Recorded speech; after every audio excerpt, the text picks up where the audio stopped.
आपकी आंखों को खोलने के लिए पोलियो ड्रॉप्स लेकर गांव-गांव घूम रहा है और आपकी आंखें खुल नहीं रही है।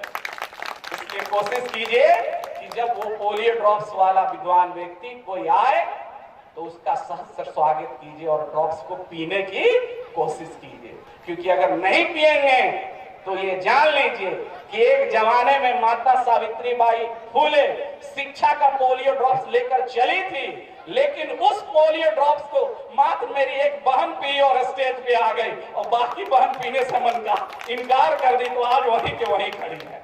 इसलिए कोशिश कीजिए कि उस पोलियो ड्रॉप्स को पिए और उसको आत्मसात कीजिए।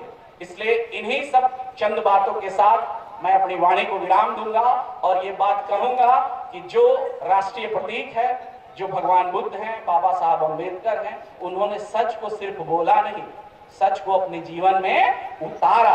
चाहे महात्मा गांधी को ही ले लीजिए भाई, आधी धोती में रहना कोई आसान काम है क्या?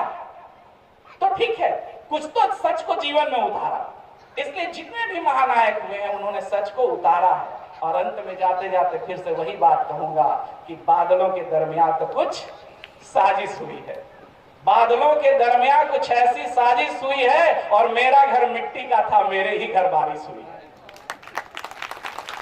बादलों के दरमियान कुछ ऐसी साजिश हुई है, मेरा घर मिट्टी का था और मेरे ही घर बारिश हुई है। उसकी भी जिद है बिजलियां वहीं गिराने की और मेरी भी जिद है आसियां वहीं बसाने की।